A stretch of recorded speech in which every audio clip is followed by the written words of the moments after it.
I didn't really like it when YouTube kicked us off for doing a video about how white people cause black criminality in New York City. So said the Atlantic magazine. I didn't like it, but I didn't really think it was the end of the world. I know all of you guys out there on YouTube, you know what the drill is. You know we're at risk of being kicked off. I know you think this stuff's important to you, so you're just going to keep following us around wherever we end up, even if that means me outside of my house in Wilmington, Delaware, carrying a little sandwich board saying, "Black criminality and denial are wildly out of proportion." But here's what I didn't like on this last little bit of argy-bargy I had with YouTube. One story fell through the cracks. And the story was about a guy in Fells Point, in Baltimore. I got a call from one of his friends, one of our more loyal viewers. He said his friend was just killed. And he had been talking to his friend for the last several months about moving out of Baltimore. He was trying to convince his friend, who is now dead, to do the same thing that he did. Get the hell out of Baltimore because it's just not a safe place for white people. White people are targets there. That's exactly what his friend did. That's exactly what a couple of his friends did. But this dead guy just did not want to do it. He thought he could work in Fells Point, thought it was a safe place, thought he was I think this is true. Maybe he thought he was down with the cause and the cause was down with him and it was all good in Baltimore for him. Maybe not for other people, but it wasn't going to happen to him. Well, it happened. Let's take a look at that story. And then let's take a look at another story, how it almost happened. Valley grows in Baltimore. It appears teens may have been behind one of the latest homicides. We had a deadly shooting last night right outside a Fells Point business in what appears to be an attempted robbery gone wrong. ABC 2 News' Jeff Hager has more on the murder. Jeff? Well, Jamie, to those who didn't know him, Jim Forrester certainly would have appeared to be an imposing figure. And it looks like the gunman made a split-second decision to shoot him after confronting him on the sidewalk just outside his work. Less than 24 hours after the shooting, police detectives combed the 1500 block of Eastern Avenue here in Fells Point, searching for clues to 43-year-old Jim Forrester's killers. His boss and the owner of the Baltimore Tattoo Museum says Forrester, who was a body piercer at the business, had stepped outside to call his wife when his conversation was interrupted. She heard him say, "Get away from me, get away from me," and then he wasn't in contact with her anymore. She heard the phone drop. Forrester's wife called the tattoo shop and asked his coworkers to go outside to check on him when they found him lying on the ground. Initially, paramedics believed he had been assaulted, but an autopsy later turned up evidence that he had been shot with a small caliber handgun. Apparently, there's video of some youths running back up to Perkins after the fact, and gunshot wound to the chest. At this point, police have not identified any suspects. But in light of the recent violence generated by youths in popular neighborhoods near the Inner Harbor, Detective Donnie Moses had this to say. It's been a problem if this true, if the suspects are in fact kids.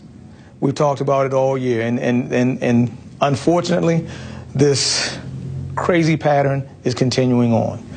They're not kids. Kids are in school. Kids are preparing for Christmas holiday. These are killers, and we need them off the streets, and they need to sit in jail for a long time. It is a point not lost upon the owner of TK Cycles, who had just left his business across the street an hour before the shooting. Because I have a business and a wife to protect, of course, when I come out, I have that awareness and I check my surroundings. But I never felt like it was a deep threat, not in this area. In addition to his wife, Forrester also leaves behind 2 stepchildren.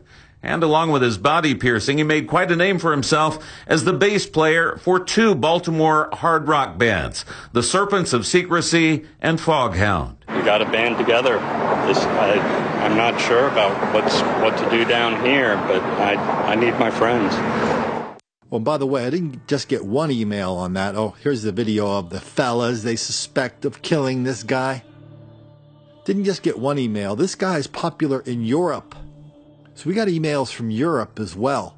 going, hey, that guy in Baltimore, I think I saw him in our band. This particular kind of, whatever kind of music you want to call what he was doing, very popular in Europe, not that popular here. And so they've got a lot of fans in Europe that are going to miss that guy very much. They're still wondering, how did this happen? Because in Europe, the media there is kind of like the media here, except on steroids, which is they're very much down with the cause that black people in America are relentless victims of relentless white racism all the time, everywhere. That explains everything.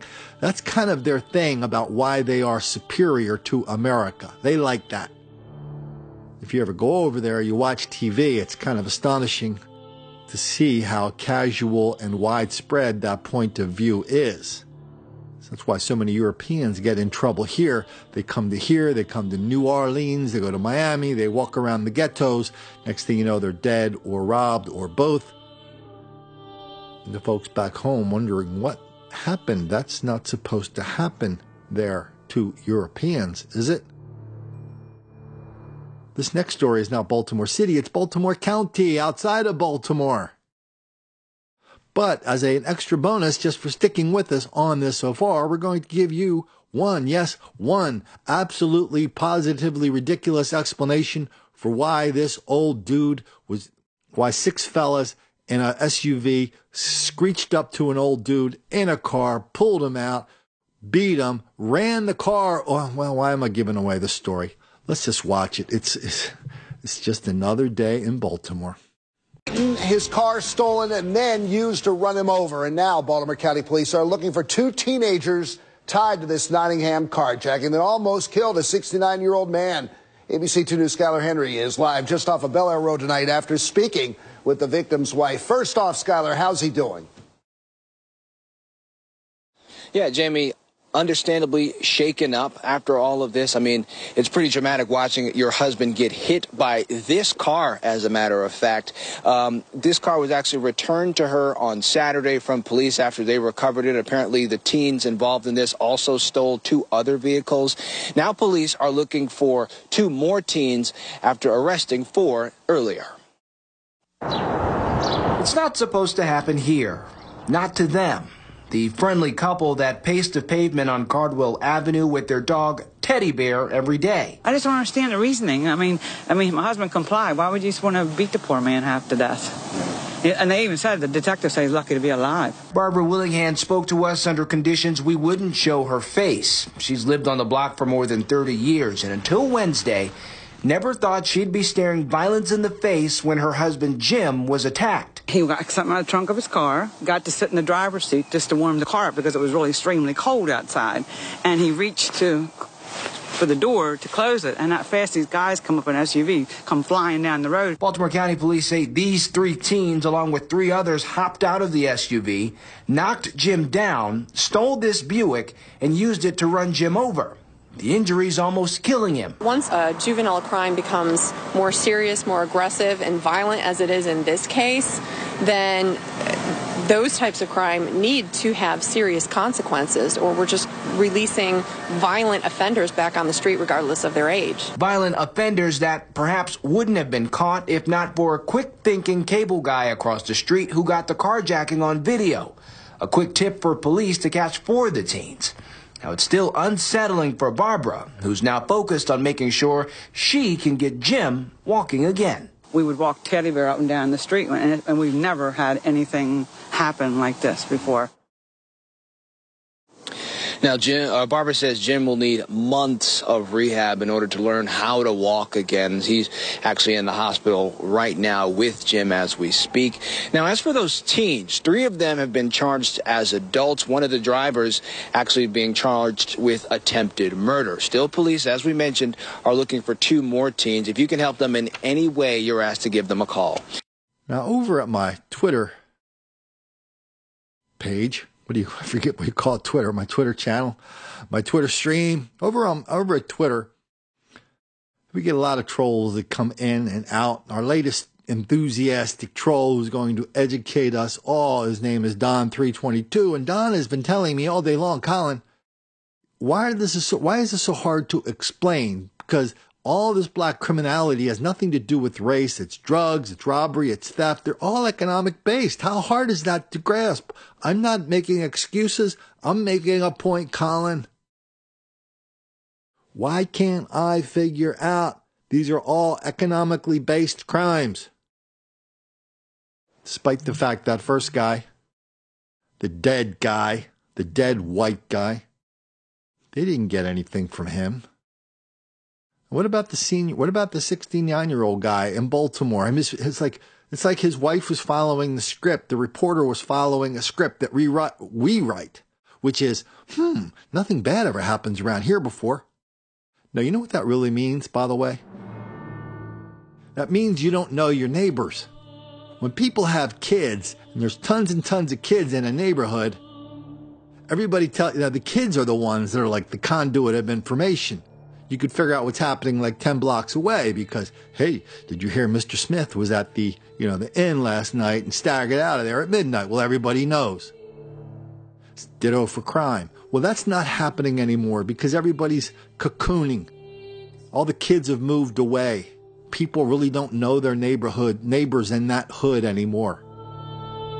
So that could have been going on 24/7. They wouldn't have had any idea, except they've constructed this little fantasy world where they're safe from all this chaos and violence that is now part of the DNA of Baltimore. And no, I do not make any damn distinction between Baltimore City and Baltimore County. Not one.